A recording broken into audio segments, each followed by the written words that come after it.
The boarding gate was chaos. Families with oversized luggage, business travelers clutching their phones like lifelines, backpackers sprawled across the industrial carpeting. I sat in the corner with my book, some thriller I'd picked up at the airport bookstore, trying to pretend I wasn't counting the minutes until we could board. 9 hours to London, 9 hours suspended above the Atlantic, sealed in a metal tube with 200 strangers. I wasn't nervous about flying. I'd done this route a dozen times for work.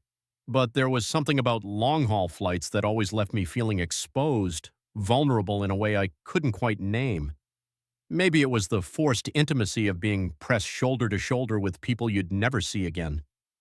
Maybe it was the strange suspension of time, the way hours could stretch like taffy while you hurtled through space at impossible speeds. When they finally called my boarding group, I shuffled forward with everyone else, that familiar mixture of resignation and anticipation settling in my chest. Row 23, Seat A, window. At least I'd have something to look at besides the backs of heads. The plane was one of those wide-body jets with 3 seats on each side and 4 in the middle. I found my row and squeezed past a woman already settled in the aisle seat, her Kindle open and reading glasses perched on her nose. She looked up and smiled, the polite, fleeting acknowledgement of fellow travelers, before returning to her book.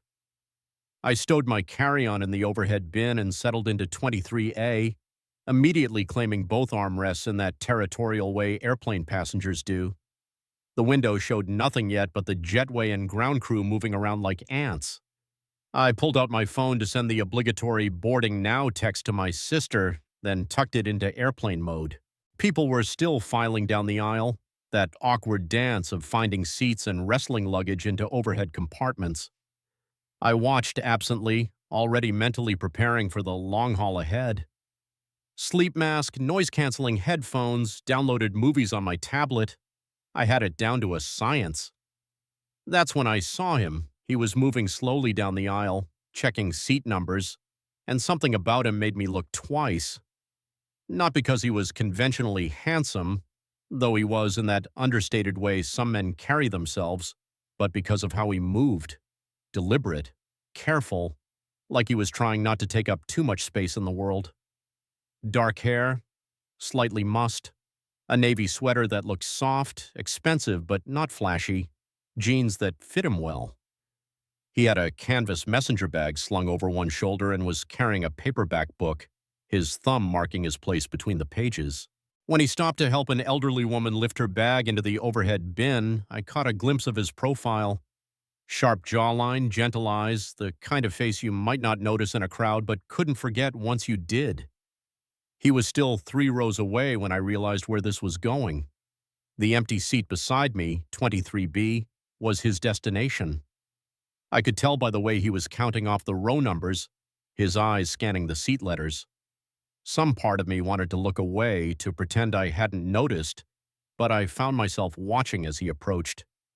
"Excuse me," he said when he reached our row, his voice soft, apologetic. "I think I'm in the middle seat." The woman in the aisle looked up from her Kindle with mild annoyance, but she unbuckled her seatbelt and stood to let him pass. I instinctively pulled my elbows back from the shared armrests, making space, and he slid past her with a murmured, "Thank you."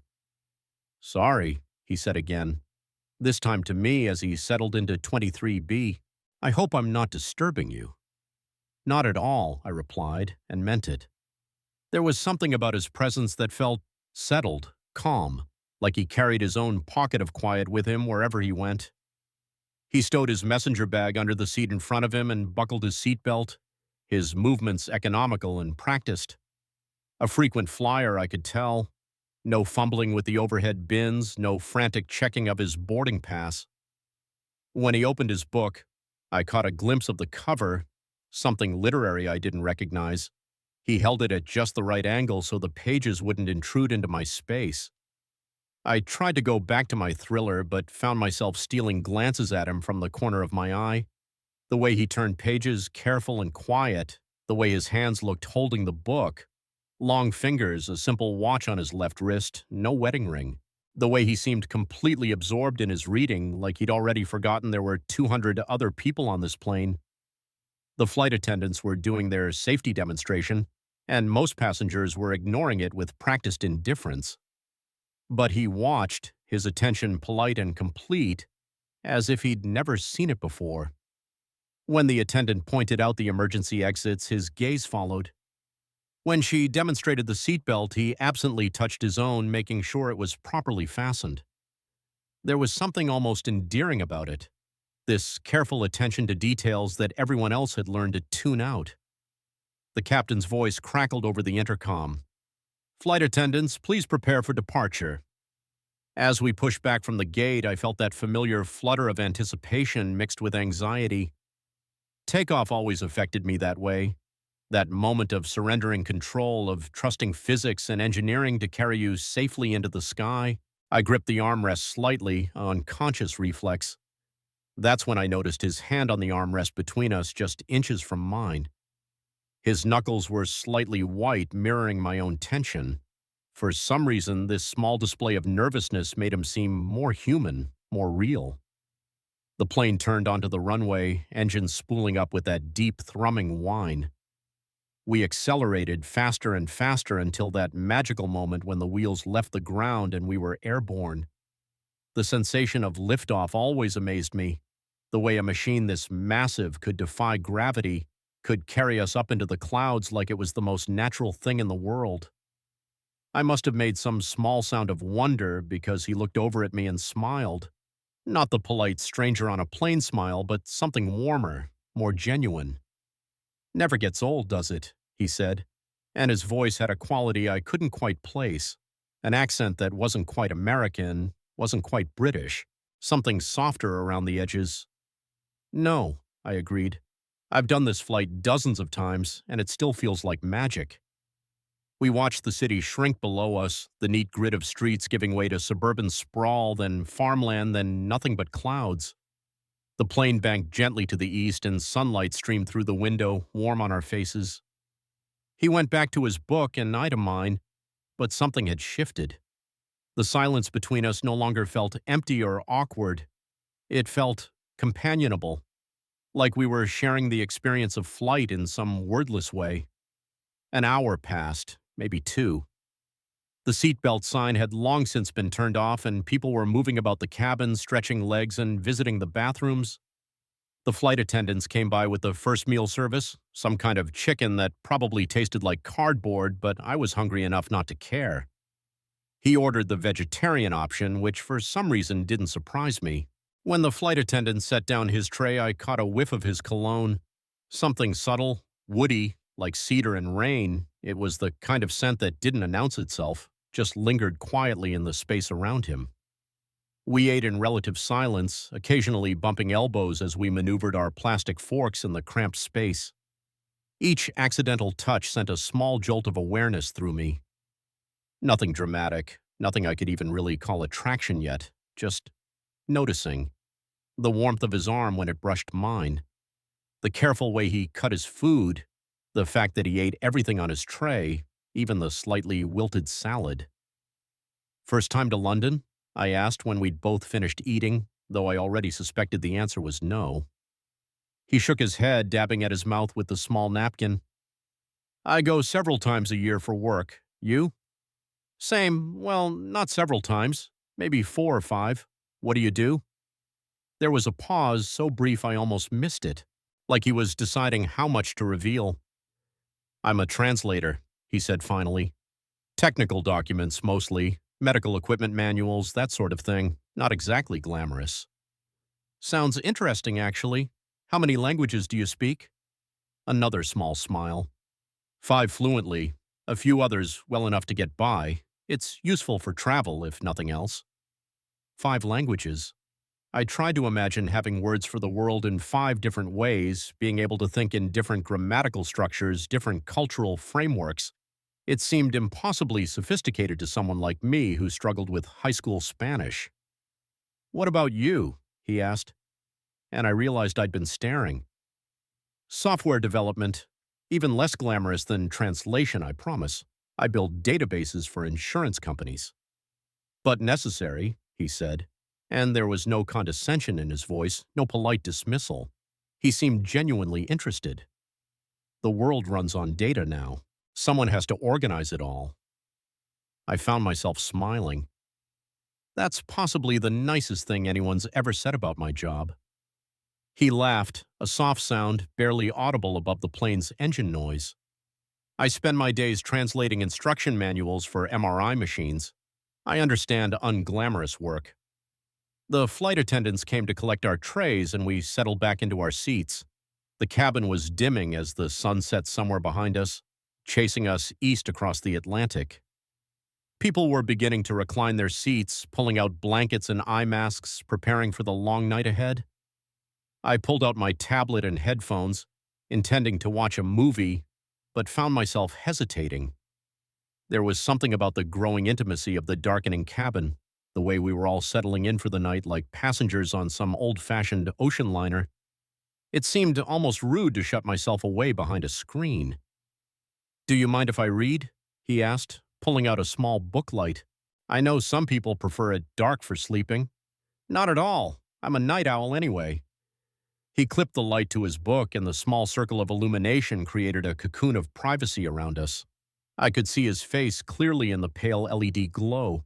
The concentration as he read, the way his lips moved slightly as he processed the words.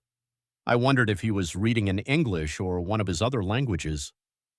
"What are you reading?" I asked after a while. He held up the cover so I could see. The collected poems of W.H. Auden. Poetry, of course. It fit him somehow. This quiet man who spoke 5 languages and chose to spend his flight reading verse instead of watching movies or scrolling through his phone. "Any good?" "Beautiful," he said simply. "Sad mostly, but beautiful." Auden understood longing better than almost anyone.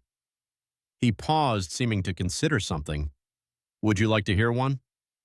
The question surprised me. There was something so intimate about it, the idea of him reading poetry aloud in the hushed darkness of the cabin. I nodded. He cleared his throat softly and began to read, his voice barely above a whisper. "Funeral Blues." This is one of his more famous ones. He looked down at the page.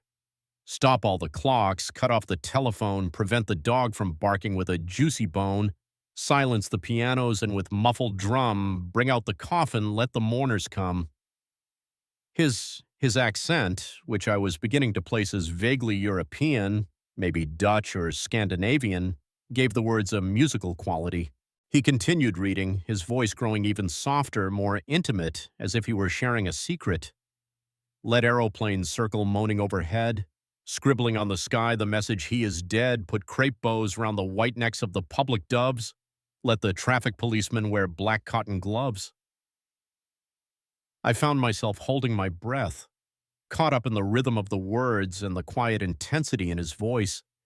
The poem was heartbreaking, a lament for lost love, but there was something about the way he read it, the care he took with each syllable that made it feel like a gift. When he finished, we sat in silence for a moment. The plane hummed around us, carrying us through the darkness above the ocean. Other passengers were settling into sleep and the cabin lights had dimmed to a soft blue glow. "That's beautiful," I said finally, "and yes, incredibly sad." "Auden wrote it for his partner," he said, closing the book but keeping his finger between the pages. "Christopher Isherwood initially, though they weren't together when he wrote it. It was later adapted for a play about gay love and loss."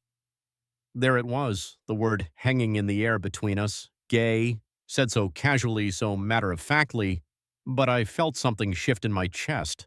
Not surprise, exactly. Something about him had suggested it from the beginning, though I couldn't have said what. A gentleness, maybe, a way of moving through the world that felt familiar to me, though I'd never quite been able to name it in myself. "I didn't know that about the poem," I said. "Most people don't. It's one of the most quoted poems at weddings now, which Auden probably would have found both amusing and horrifying." He smiled. "Poetry has a way of outliving its original context." He opened the book again, but didn't immediately return to reading. Instead, he looked out the window, though there was nothing to see but darkness and the faint glow of the wing lights. "Do you read much poetry?" he asked. "Not really," I admitted. "I keep meaning to, but I never know where to start. It always seems so dense, like there are layers of meaning I'm missing. That's exactly why it's worth reading, he said, turning back to me. The layers, the way a poem can mean one thing the first time you read it and something completely different the 10th time. It's like, he paused, searching for the right words. It's like looking at the same landscape in different kinds of light. The hills and valleys are the same, but the shadows and colors change everything. There was passion in his voice now, a quiet enthusiasm that transformed his whole face. This was someone who loved words, who found genuine joy in the way language could be shaped and reshaped to create meaning. You make it sound magical, I said. Isn't it? The idea that 26 letters can be arranged in infinite combinations, that the same words that make grocery lists can also break your heart or change your mind or make you see beauty in something you'd never noticed before. I found myself leaning slightly toward him, drawn in by the intensity of his conviction. In the dim light, his eyes looked darker, more mysterious. There was something hypnotic about the way he spoke about language, like he was sharing the secrets of some ancient art. I have a confession, I said impulsively. I've been thinking about learning another language, French maybe or Spanish, but I'm terrified I'm too old to start. How old are you? He asked, and then immediately looked embarrassed. Sorry, that was rude. 34, I said. And you? 36, and if you're too old to learn a language, then I learned my fifth one in my grave. Which was your fifth? Mandarin. I started when I was 31 because I had a client who specialized in Chinese medical equipment. It took me 3 years to become truly fluent, but it was one of the most rewarding things I've ever done.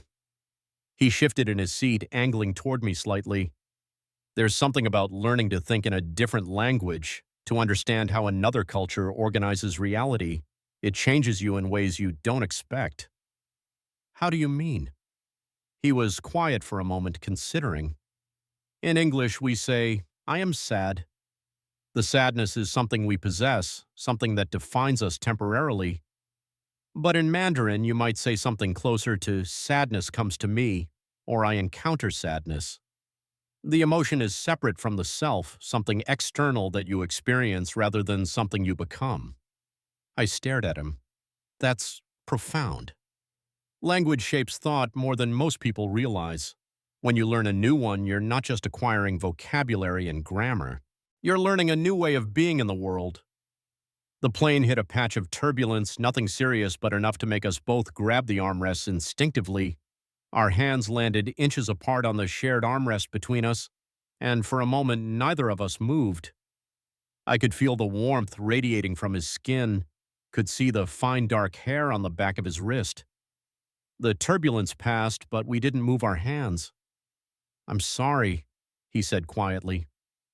I get carried away talking about languages. My friends say it's my most boring obsession. It's not boring, I said, and I meant it. It's the most interesting thing anyone's talked to me about in months. He looked at me with something like surprise, as if he wasn't used to people being genuinely interested in what he had to say. What about you? What do you get passionate about? The question caught me off guard. When was the last time someone had asked me that? When was the last time I'd felt passionate about anything? I used to build things, I said slowly. Not software, I mean, physical things. I had a workshop in my garage, made furniture mostly. Tables, bookshelves, a couple of chairs, nothing fancy, but I trailed off, remembering the satisfaction of working with my hands, the smell of wood shavings, the perfect joint where two pieces came together. What happened to it? Life, I guess. Work got busier. I moved to an apartment without a garage. It seemed impractical. I shrugged, trying to make light of it, but there was something about the darkness of the cabin, the strange intimacy of our situation, that made it hard to maintain the casual facade. I miss it, though. There was something about creating something physical, something that would last. Do you think you'll go back to it? The question hung in the air between us. I realized I'd never really asked myself that before, whether the woodworking was gone forever or just temporarily set aside. Maybe, I said finally. I'd like to think so. We were interrupted by the flight attendant making her way down the aisle, offering blankets and pillows to passengers who were settling in for the night. The cabin was getting quieter, the overhead reading lights winking out one by one as people tried to sleep. "Blanket?" the attendant asked when she reached our row. We both declined, but she left a stack of pillows on the empty seat across the aisle just in case. The gesture seemed to emphasize how late it was getting, how most of the plane was settling into that strange suspended animation of overnight flight. "I should probably try to get some sleep," I said, though I didn't really want to end our conversation. "Of course," he said, but he didn't move to put away his book or turn off his reading light. Though I have to admit I'm not much of a plane sleeper. Neither am I, actually. Something about being 30,000 feet above the ocean makes my brain refuse to shut off. He laughed softly. "Exactly. And the recycled air, the engine noise, the fact that you're essentially trapped in a metal tube hurtling through space. You're not really selling it." "Sorry." He was smiling now, and I could see laugh lines at the corners of his eyes. "I'm not helping with the sleep situation, am I?" "Not particularly." We fell back into comfortable silence, but I found myself more awake than ever. There was something electric in the air between us, some kind of energy that I couldn't quite name. Not attraction exactly, though there was that too, simmering quietly underneath everything else. Something deeper. Recognition, maybe. Like looking into a mirror and seeing not your reflection but your possibility. The seatbelt sign had been off for hours, and people were moving about freely now. I could see passengers stretching in the aisles, visiting the bathrooms, gathering in small groups by the galley to chat with flight attendants. But our row felt like its own private world, isolated and intimate. "Can I ask you something?" I said impulsively. "Of course." "The poetry, the languages, the way you think about words, were you always like that, or is it something you developed?" He considered the question seriously, the way he seemed to consider everything. "I think I was always drawn to language, even as a child, but it became more important after—" He paused, seeming to weigh how much to reveal. "After I came out. There's something about living in the closet that makes you very aware of the gap between what you say and what you mean. When I finally started living honestly, I became fascinated by that gap, by all the ways we use language to hide or reveal ourselves. The confession hung in the air between us, intimate and honest. I felt something in my chest tighten, not with anxiety, but with recognition." "How old were you?" I asked quietly. "When you came out?" 26, later than I should have been, earlier than some." He looked at me directly. "What about you?" The question shouldn't have surprised me, but it did. Not because he was asking, but because of how naturally it arose from our conversation, how safe it felt to be asked. "I haven't," I said simply. The words seemed to echo in the small space between us. I'd never said it out loud before, not to anyone. I'd barely acknowledged it to myself. But sitting here in the darkness, 30,000 feet above the ocean, it felt like the most natural thing in the world to admit. He didn't react with surprise or pity or any of the responses I'd imagined in my worst-case scenarios. He just nodded, as if I'd told him something as mundane as my favorite color. "That's okay," he said gently. "There's no timeline for these things." "I'm 34, I said, the words tumbling out now. "I feel like I've missed some crucial window, like everyone else figured this out in college, and I'm just behind." "You know what's funny?" he said, shifting slightly in his seat to face me more directly. "I spent my 20s convinced I was the only person in the world who hadn't figured out how to be gay properly. Like there was some manual everyone else had received that explained how to meet people, how to date, how to navigate all of it. It never occurred to me that everyone was just making it up as they went along." Something in his voice, the gentle understanding, the complete lack of judgment, made my throat tight with unexpected emotion. "How did you know?" I asked. "I mean, how did you finally admit it to yourself?" He was quiet for a long moment, staring down at his hands. When he spoke, his voice was soft, almost lost in the hum of the engines. "I was in Amsterdam for work. I'd finished early and had a day to myself, so I was just wandering around the city. I ended up in this little cafe in the Jordan district. You know, one of those places with mismatched chairs and books on every surface. I was sitting there reading, drinking terrible coffee when this couple came in. He paused, seeming to gather his thoughts. Two men, probably in their 50s. Nothing remarkable about them, really. One was reading a newspaper, the other was doing a crossword puzzle. But there was something about the way they existed together. Comfortable, easy, like they'd been doing this for decades. The one with the crossword would occasionally ask for help with a clue, and his partner would look up from his newspaper and suggest a word. Just ordinary, domestic. I found myself holding my breath. And I realized that's what I wanted. Not the drama or the coming out stories or the pride parades, though those have their place, just that quiet companionship. The right to sit in a cafe with someone and do crossword puzzles together without it being political or radical or anything other than normal. His words settled into the space between us like a benediction. I'd never heard anyone articulate it so perfectly. That longing for the ordinary, for the right to love without it being a statement or a struggle. That sounds perfect, I whispered. It took me 2 more years to actually do anything about it, he said with a self-deprecating smile. But that was the moment I stopped being able to pretend it wasn't true. The plane banked slightly, adjusting course, and I felt that familiar flutter in my stomach that had nothing to do with aviation. We were somewhere over the middle of the Atlantic now, suspended between continents, between one life and another. "What about you?" he asked gently. "Have you had a moment like that?" I thought about it, really thought about it, maybe for the first time. There had been signs, of course, years of them. The way I'd found reasons to avoid dating women, the careful way I'd constructed my social life to avoid questions about relationships, the way I'd felt more comfortable with the idea of being alone forever than with the idea of being with the wrong person. I said slowly, I'm having it right now. The words surprised me as much as they seemed to surprise him, but they felt true, truer than anything I'd said in years.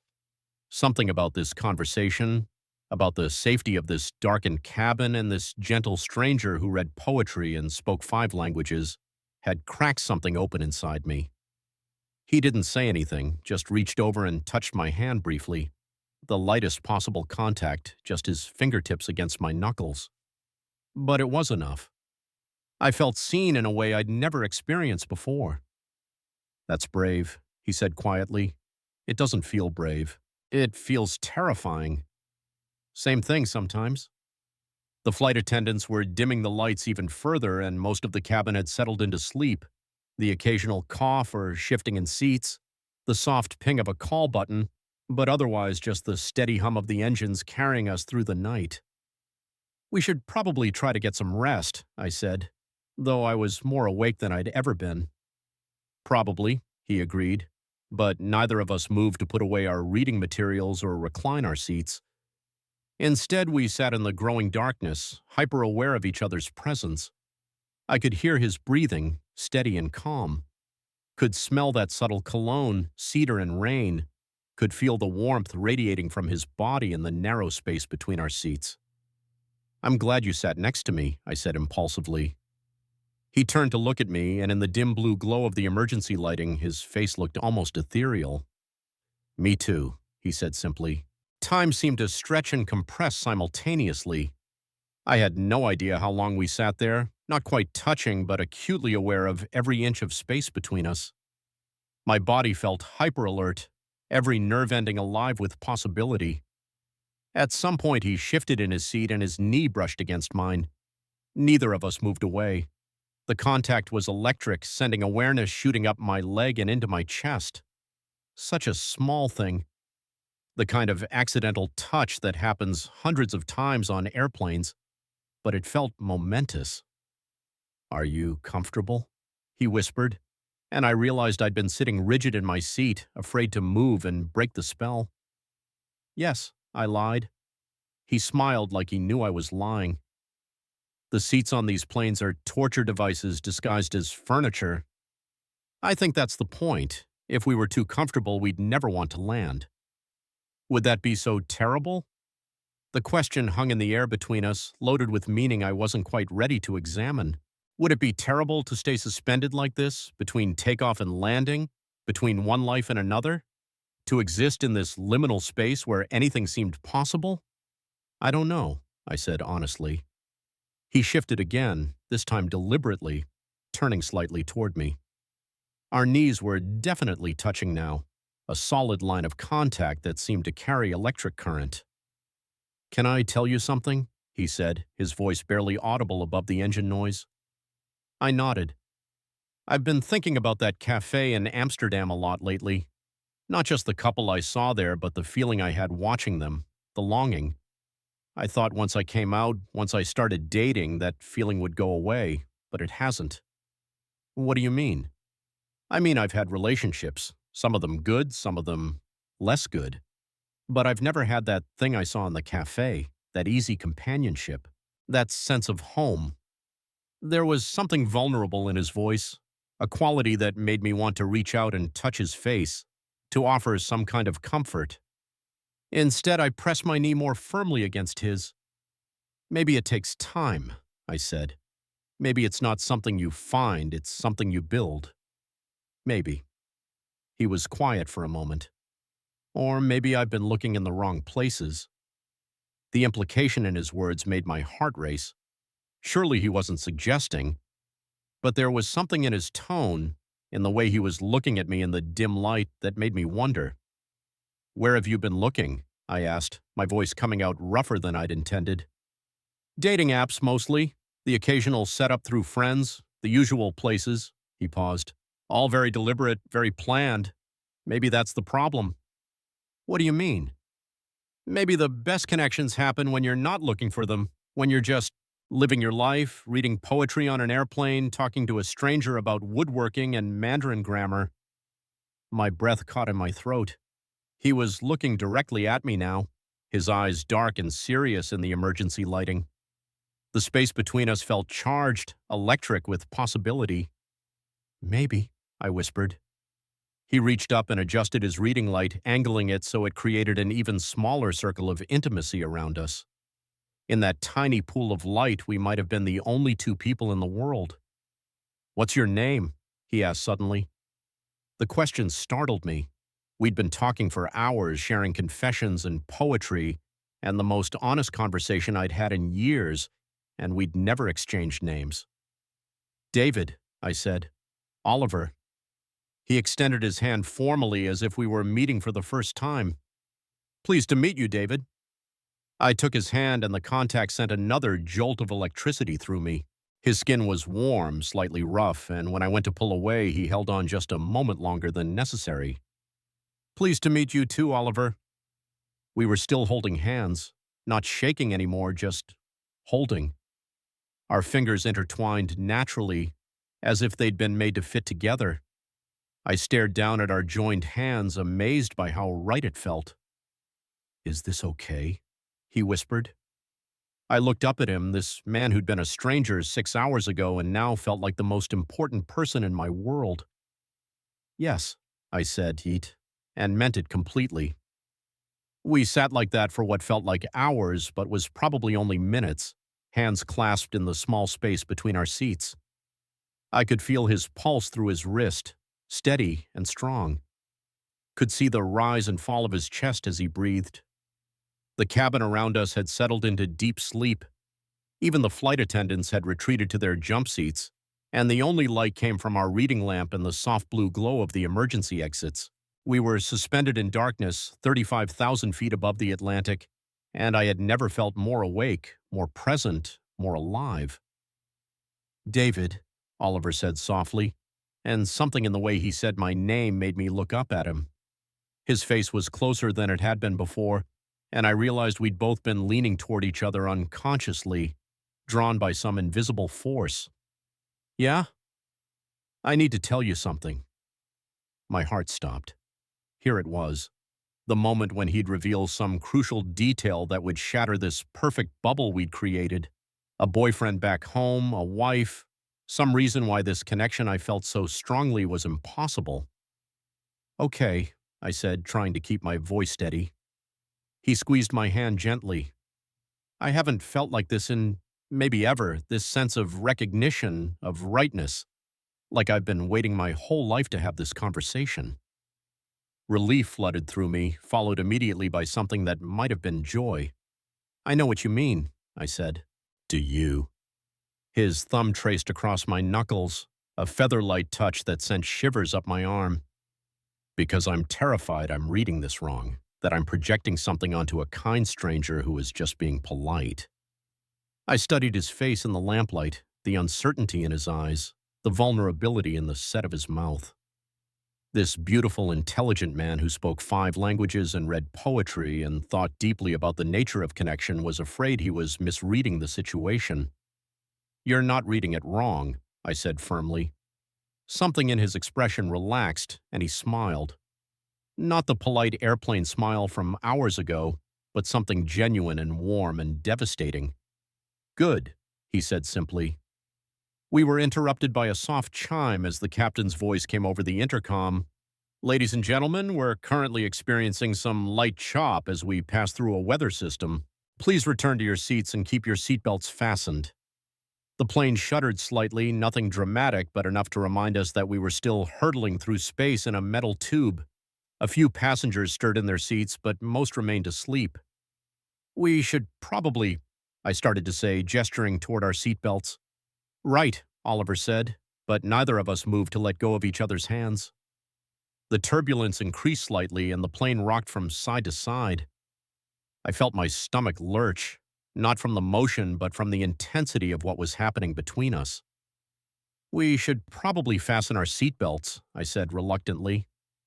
Probably, he agreed, but still neither of us moved. The plane gave another gentle shake, and finally we released each other's hands to buckle up. But the moment our seatbelts clicked, his hand found mine again, resting on the armrest between us. This time there was nothing accidental about it. The turbulence passed quickly and the captain's voice returned.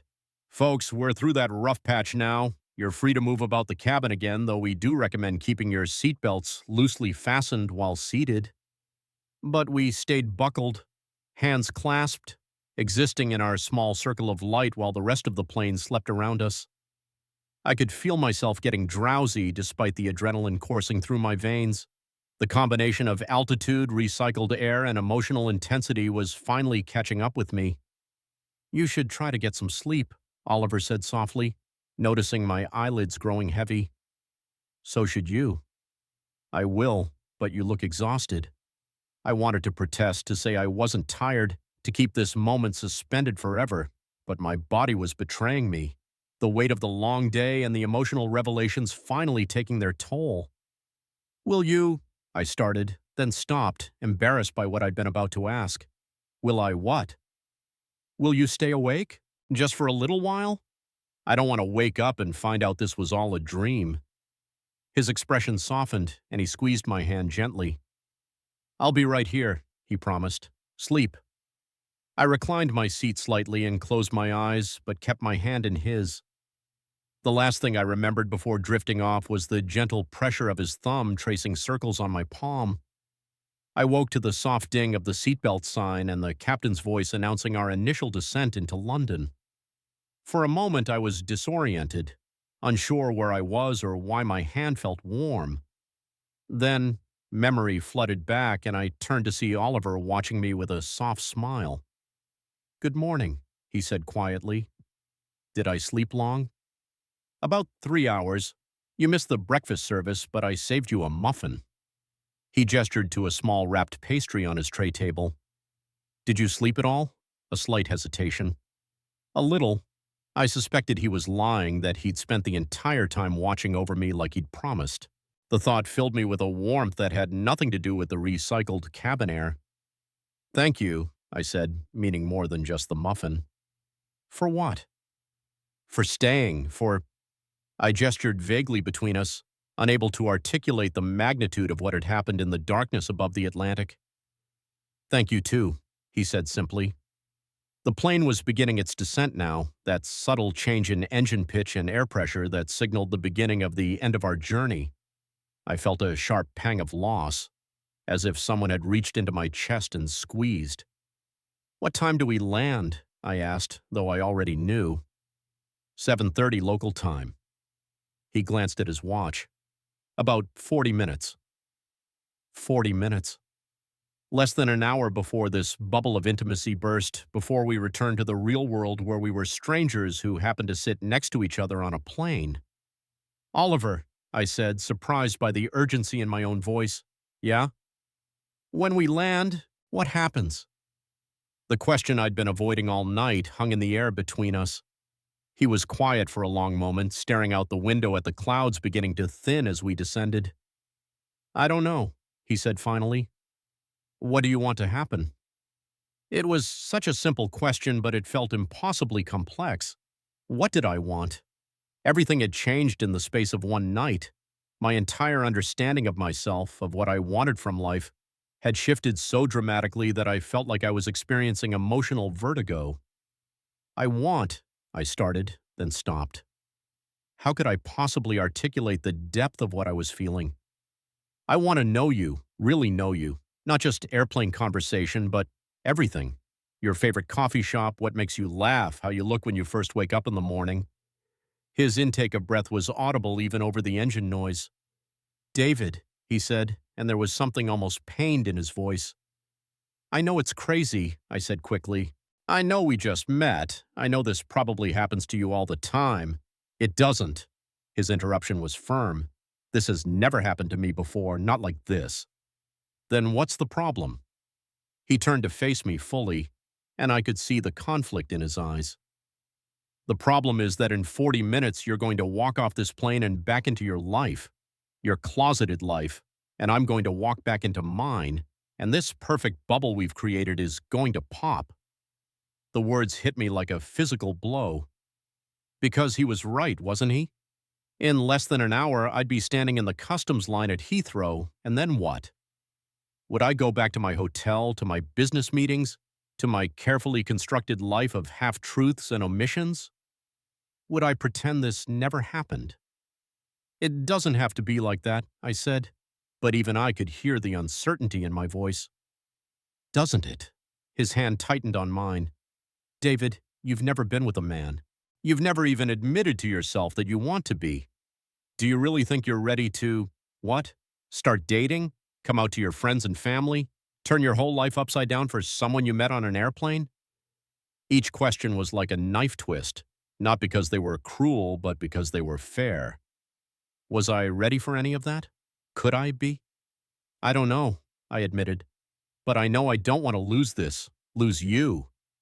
You don't even know me. I know enough."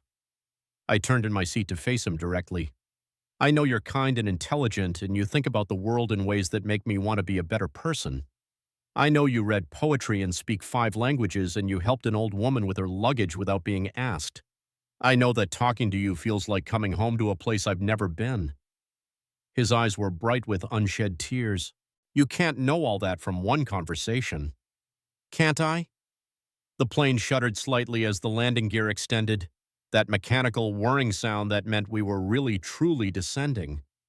Through the window, I could see the outskirts of London beginning to take shape below us. Neat rows of houses, the snaking line of the Thames, the sprawl of a city waking up to morning. 40 minutes is a long time," Oliver said quietly. "It's no time at all. It's enough time to talk about this properly, to figure out what we're really saying here." I nodded, though my throat felt tight with emotion. "Okay, let's talk." But for a moment, neither of us spoke. The magnitude of the conversation we needed to have seemed overwhelming. Where did you even start when everything you thought you knew about yourself had been turned upside down in the space of a single flight? "Can I ask you something?" Oliver said finally. "Anything. If we never see each other again after today, if this really is just a beautiful moment suspended in time, would that be enough? Would you be glad it happened?" The question caught me off guard. I'd been so focused on what came next that I hadn't really considered the possibility that this might be complete as it was, a perfect self-contained experience that didn't need to lead anywhere. "Yes," I said, and was surprised to find I meant it. "Even if nothing else ever comes of this, you've given me something I didn't even know I was missing." "What's that?" "Permission to be honest with myself." He smiled, and some of the tension went out of his shoulders. That's not something I gave you, David. That's something you chose. Maybe, but I couldn't have chosen it without you. The plane was descending more steeply now, the familiar pop in my ears as the cabin pressure adjusted. Other passengers were beginning to stir, raising window shades, gathering their belongings, preparing for arrival. We should probably, I gestured toward our own preparations. In a minute, Oliver said. I want to say something first. I waited. I lied earlier when I said this has never happened to me before. He paused, seeming to gather his thoughts. I mean, it hasn't, not exactly like this, but there have been other flights, other conversations with strangers, and I always tell myself I'm going to be brave, I'm going to exchange numbers or make plans to meet for coffee, but I never do. Why not? Because it's easier to keep it perfect in memory than to risk it being ordinary in reality. His honesty was like a punch to the gut, because wasn't that exactly what I was afraid of too? That the magic we'd found at 35,000 feet would evaporate the moment our feet touched solid ground? But this doesn't feel ordinary, I said. No, he agreed. It doesn't. The flight attendants were moving through the cabin now, collecting blankets and pillows, preparing for landing. The real world was reasserting itself with every passing minute. Oliver, I said impulsively. Yeah? I want to be brave this time. I want to risk it being ordinary because I think it might be extraordinary instead. He studied my face for a long moment as if trying to read my sincerity. You don't know what you're asking for, David. Dating another man, being in a relationship with another man, it's not just about the feelings. It's about dealing with other people's reactions, with discrimination, with 1,000 little daily decisions about who to be open with and who to hide from. I know it won't be easy. Do you? Really? His voice was gentle but insistent. Because right now in this cabin it feels safe and romantic and like destiny. But tomorrow you're going to wake up in your hotel room and remember that you have a life, back home, a job, friends who think they know who you are. And you're going to have to decide if this is really what you want, or if it was just altitude sickness. I wanted to argue, to insist that what I was feeling was real and lasting and unshakable. But there was wisdom in his caution, painful as it was to acknowledge. So what do you suggest? I asked. I suggest we take this slowly, really slowly. He paused. If you're serious about wanting to know me, about exploring this, then prove it. Go home. Think about it for a week, a month, however long you need. And if you still feel the same way, if you're still sure this is what you want, then contact me. It was so rational, so sensible, so completely at odds with the urgency I felt in my chest. And if I contact you, then what? Then we have coffee, we talk, we see if this connection survives ground level and daylight and all the mundane realities we've been insulated from up here.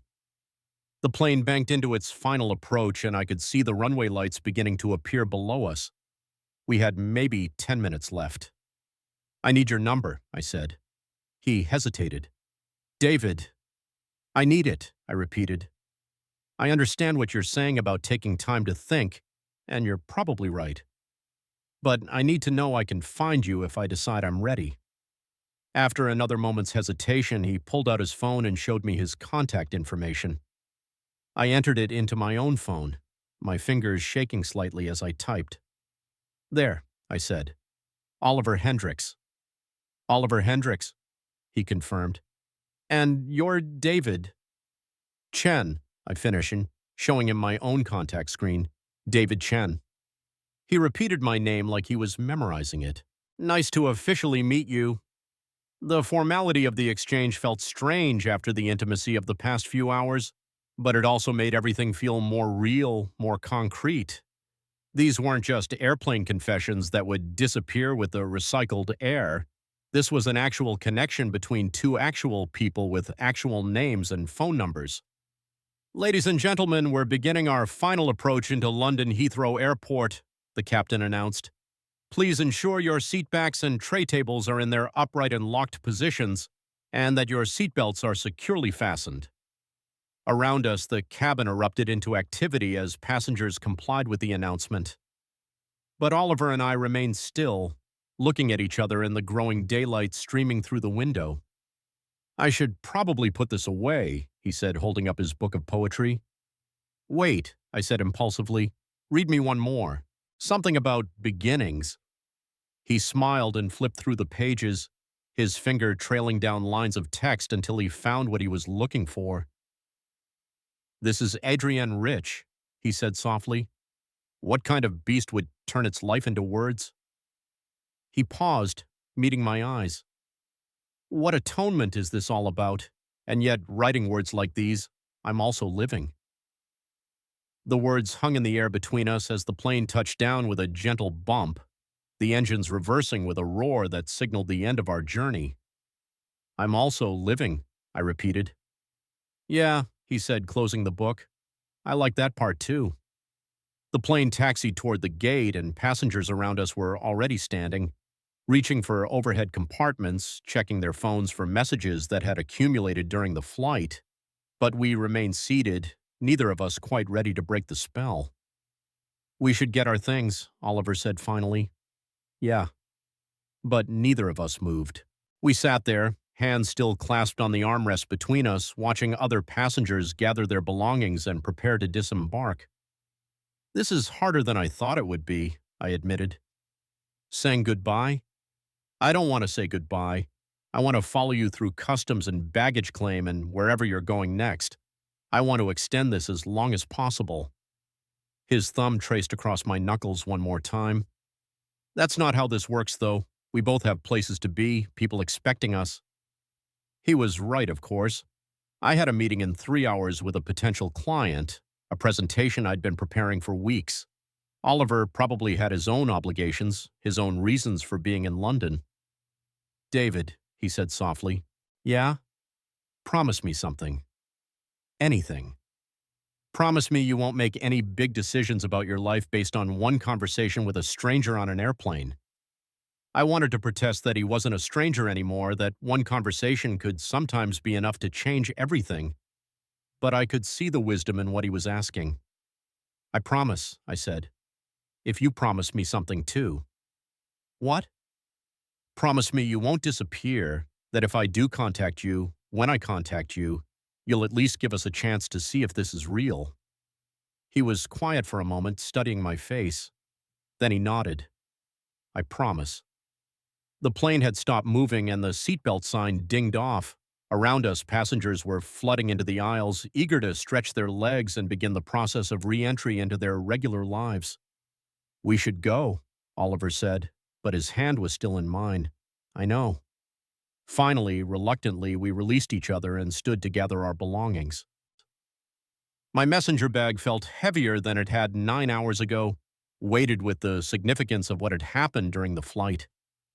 Oliver pulled his carry-on from the overhead bin, and I couldn't help but notice how careful he was not to hit anyone with it, how he waited patiently for his turn in the crowded aisle.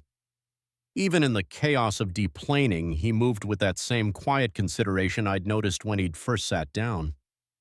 We shuffled forward slowly, pressed close together in the narrow aisle.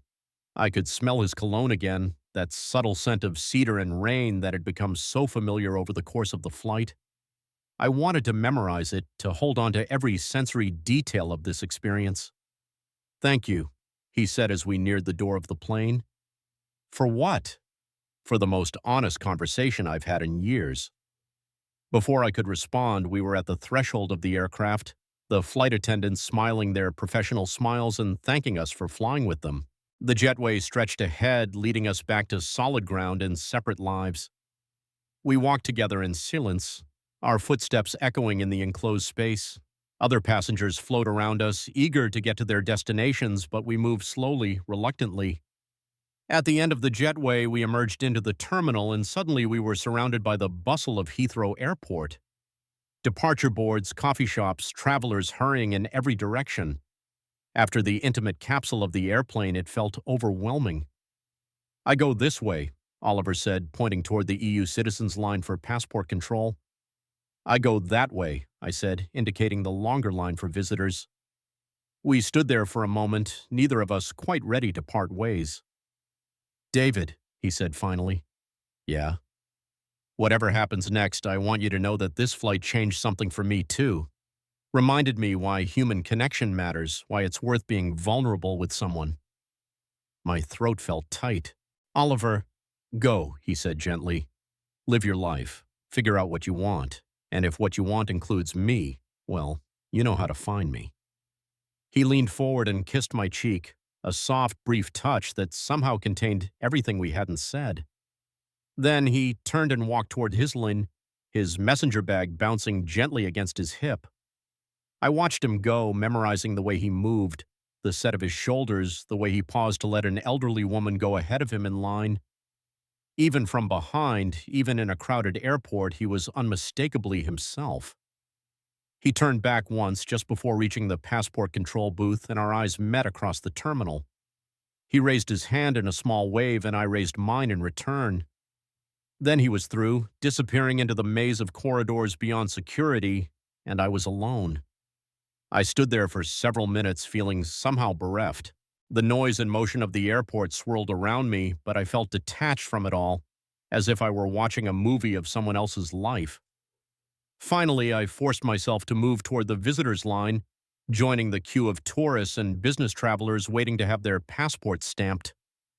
The line moved slowly, giving me too much time to think, to second-guess everything that had happened. Had it been real? The connection I'd felt, the sense of recognition and possibility? Or had Oliver been right to worry about altitude sickness, about the strange intimacy of overnight flights that could make anything feel profound? By the time I reached the passport control booth, I'd almost convinced myself it had all been a beautiful delusion. The immigration officers stamped my passport with barely a glance, and I moved through to baggage claim, where I stood waiting for my suitcase like any other business traveler on any other trip. It wasn't until I was in the taxi heading to my hotel that I pulled out my phone and saw the contact entry I'd created, Oliver Hendricks. Below his number, I'd added a single word as a reminder, poetry. The evidence was there, concrete and undeniable. It had happened. He was real. I stared at the screen until it went dark, then slipped the phone back into my pocket and watched London wake up outside the taxi window. Part 2. The whispered words hung in the air between us like a confession. I don't know why I'm telling you this, but I don't want this flight to end. I didn't reply right away. How could I? The admission had been so raw, so vulnerable that it seemed to demand something more than words in return. Instead, I found myself studying his profile in the dim cabin light, the way shadows played across his cheekbones, the vulnerable curve of his mouth, the quiet intensity in his eyes as he stared out the window at nothing but darkness. The silence stretched between us, but it wasn't uncomfortable. It felt full, pregnant with meaning and possibility. Around us, the cabin hummed with the sleep of 200 strangers, but our small circle of light felt like the only real place in the world. Finally, I found my voice, barely above a whisper. Me neither. The words were lost almost immediately in the drone of the engines, but I knew he heard them because his shoulders relaxed slightly as if he'd been holding his breath, waiting for my response. He turned from the window to look at me, and in his eyes I saw my own feelings reflected back, the disbelief, the recognition, the terrifying hope that this impossible connection might be real. David, he said softly, and my name sounded different in his voice. Not just a word, but something precious, carefully held. I know, I said, though I wasn't sure what I was agreeing to. I know. Our hands were still resting on the shared armrest between us, fingertips barely touching. Without really deciding to, I shifted my hand slightly, letting our palms come together properly. His fingers intertwined with mine naturally, as if we'd done this 1,000 times before. We weren't hiding the contact now. Anyone walking by would see two men holding hands in the dim cabin light. The thought should have terrified me. After 34 years of careful hiding, of never letting myself be seen, but instead it felt like the most natural thing in the world. What are we doing? He whispered, but there was wonder in his voice rather than fear. I have no idea, I admitted, but I don't want to stop. A flight attendant moved quietly through the cabin, checking on sleeping passengers, offering water to those still awake. She paused at our row, and I felt Oliver's hand tense slightly in mine, but neither of us pulled away. "Can I get you gentlemen anything?" she asked softly. "We're fine, thank you," Oliver replied, his voice steady. She smiled and moved on, apparently thinking nothing of two passengers holding hands on an overnight flight. Maybe she'd seen it all before. Maybe at 30,000 feet the usual rules didn't apply. When she was gone, Oliver squeezed my hand gently. "That wasn't so terrifying," he said, sounding surprised. "No," I agreed. "It wasn't." But my heart was still racing, not from fear, but from the magnitude of what we'd just done. Such a small thing, not pulling apart when someone might see, but it felt like a revolution. "Can I tell you something?" I said. "Of course." I've never held hands with a man before, not like this. His thumb traced across my knuckles, a gentle, soothing motion. "How does it feel?" I considered the question seriously, trying to find words for the complex mix of emotions coursing through me. "Like coming home," I said finally, "and like jumping off a cliff, both at the same time." "That's a good description for a lot of things in life," he said with a soft smile. "Is it always this intense?" I asked. "Being with someone, I mean, feeling this connected." He was quiet for a long moment, and I could see him choosing his words carefully. "No," he said finally, "it's not. I've been in relationships where I felt more alone than I ever did when I was actually alone. What you're describing, connection, recognition, that sense of rightness, it's rare." "Have you felt it before?" Another pause. "Once," he said quietly, "a long time ago, but not like this, never quite like this." I wanted to ask about the once, about the long ago connection that had ended somehow, but the question felt too intrusive. Instead, I focused on the present moment, the warmth of his hand in mine, the gentle rise and fall of his breathing, the way his presence made me feel both calm and electrified. "What time is it?" I asked, though I didn't really want to know. He checked his watch. "Just past 3, London time, I mean. We'll be starting our descent in a few hours." A few hours. The words hit me like a physical blow. After tonight, after this perfect suspension between worlds, we would land and return to our separate lives. The thought was almost unbearable. "Hey," Oliver said softly, apparently seeing something in my expression. "Don't think about that now. We still have time." "But not enough time. There's never enough time for something like this." "Then let's make the most of what we have." He shifted in his seat, angling his body toward mine. The movement was subtle. Anyone glancing over would think he was just trying to get comfortable, but it created an even greater sense of intimacy between us. "Tell me something," he said. "Something you've never told anyone else." The request caught me off guard. After everything we'd already shared, what secrets were left? Like what? Anything. A dream, a fear, a moment that changed you, something that's just yours. I thought about it, sifting through memories and experiences for something that felt both true and safe to share. Then, almost without conscious decision, I found myself talking. "When I was 12, I said quietly, "my family went to this lake house for the summer. My parents rented it from some family friends. This beautiful place on the water with a dock and a little rowboat. I spent most of that summer reading on the dock, just me and whatever book I'd brought from the library." I paused, remembering the smell of sun-warmed wood, the gentle lap of water against the pilings. One afternoon, I was out there reading when this other kid showed up. He was maybe 14, 15, staying at another house down the shore. His name was Michael, and God, he was beautiful. Dark hair, these incredible green eyes, and this way of moving that seemed so confident, so sure of himself. Oliver's hand tightened slightly on mine, encouraging me to continue. He started coming by every day, just sitting on the dock with me while I read. We'd talk about books, about school, about nothing in particular, and I developed this massive crush on him. I didn't understand it at the time, didn't have words for what I was feeling. I just knew that seeing him was the best part of every day. "What happened?" "Nothing," I said, and there was more pain in that single word than I'd expected. "That's just it. Nothing happened. At the end of the summer, his family went home and I never saw him again. But for years afterward, I'd think about those afternoons on the dock, about the way he looked in the late afternoon sunlight, about what it might have been like if I'd been brave enough to, I don't know, something. You were 12, Oliver said gently. You couldn't have known what you were feeling, let alone acted on it. I know, rationally, I know that. But sometimes I wonder if that was my chance, you know? My one opportunity to be honest about who I was, and I missed it because I was too young and too scared to understand. David, Oliver said, and there was something almost fierce in his voice. You were a child. That wasn't your chance. That was just the first time you recognized something in yourself. Your chance is now. Right here, right now, at 34 years old, with the wisdom to understand what you're feeling and the courage to act on it. His words hit me like a revelation.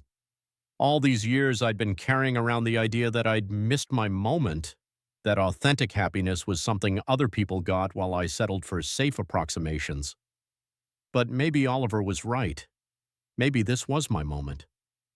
Thank you, I said, and my voice came out rougher than I'd intended. For what? For helping me see it differently, for making me feel like it's not too late.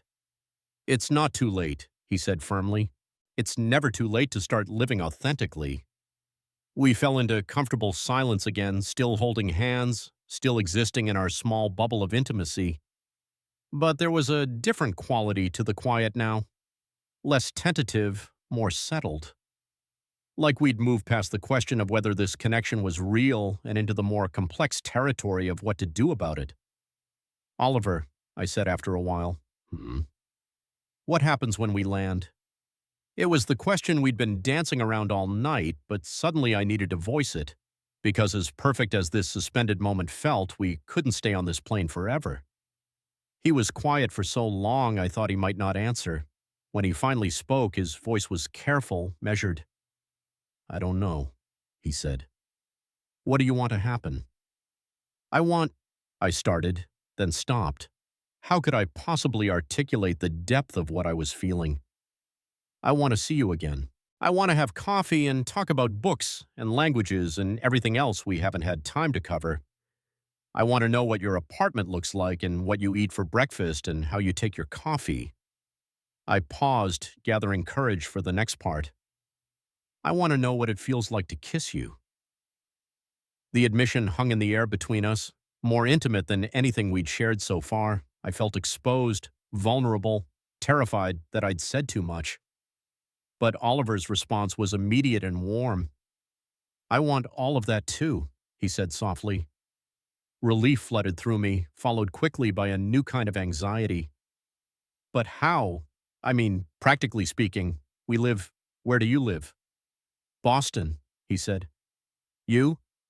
Chicago. My heart sank. 1,100 miles apart. It's not the moon, Oliver said gently. People manage longer distances than that. Do they? I mean, really? Can something like this survive geography and time zones and all the mundane realities of regular life? I don't know, he said honestly, but I know it can't survive if we don't try. The simple truth of his words hit me hard. We could sit here cataloging all the reasons why this was impossible. The distance, my inexperience, the fact that we'd known each other for less than 12 hours. But none of that mattered if we didn't even attempt to see if it could work. Okay, I said, and the word came out stronger than I'd expected. Let's try. Oliver smiled, and even in the dim cabin light, it was radiant. Yeah? Yeah. I don't know how, and I'm probably going to be terrible at this, but yeah, let's try. He lifted our joined hands and pressed a gentle kiss to my knuckles. The gesture was so tender, so naturally affectionate, that it made my chest tight with emotion. We'll figure it out, he said. Together. The plane hit a small patch of turbulence, nothing serious, but enough to remind us that we were still hurling through space in a metal tube. A few passengers stirred in their seats, but most remained deep in sleep. I should probably try to get some rest, I said reluctantly. And so should you. You look exhausted. I am exhausted, he admitted. But I don't want to miss any of this. What if I fall asleep and wake up and you've disappeared? I'm not going anywhere, I promised. I'll be right here when you wake up. Promise? Promise. He settled back in his seat but didn't let go of my hand. Will you, would it be weird if I put my head on your shoulder? I know we're in public, but it wouldn't be weird, I said quickly. It would be nice. He shifted again, this time resting his head against my shoulder with a soft sigh. The weight of him against me felt more intimate than any kiss I'd ever shared with anyone.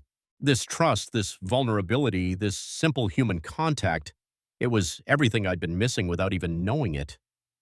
Comfortable? I whispered. He murmured, already half asleep. Perfect. I stayed very still, not wanting to disturb him, and watched as his breathing gradually deepened and evened out. In sleep, his face looked younger, more peaceful. The careful guardedness he carried while awake had melted away, leaving something open and trusting. 30,000 feet in the air, I felt closer to him than I had ever let myself feel with anyone. The thought should have terrified me, but instead it felt like coming alive after years of holding my breath. I must have dozed off myself because the next thing I knew, a flight attendant was gently shaking my shoulder. "Excuse me, sir," she said quietly. "I'm sorry to disturb you, but we need to prepare the cabin for landing. Could you ask your friend to return to an upright position?" Oliver stirred at the sound of voices, lifting his head from my shoulder with a sleepy, confused expression. "Landing?" he mumbled. "In about 30 minutes, the flight attendant said with a professional smile. "We'll be turning the cabin lights up shortly for the meal service." She moved on to wake other passengers, and Oliver and I looked at each other with matching expressions of disbelief. Had we really slept for 3 hours? It felt like we'd just closed our eyes. "Good morning," I said softly. "Morning." He stretched carefully in the confines of his seat. "Did you sleep okay?" "Better than I have in months," I said, and it was true. Despite the cramped conditions and the ambient noise of the plane, sleeping with his head on my shoulder had felt more restful than any night I'd spent in my own bed recently. The cabin lights came up gradually, and around us passengers began stirring, raising window shades, gathering their belongings. The spell of the nighttime flight was breaking, replaced by the harsh fluorescence of morning and the anticipation of arrival. "I can't believe we're almost there," Oliver said, checking his watch. 7:15. We'll be on the ground in 20 minutes. 20 minutes?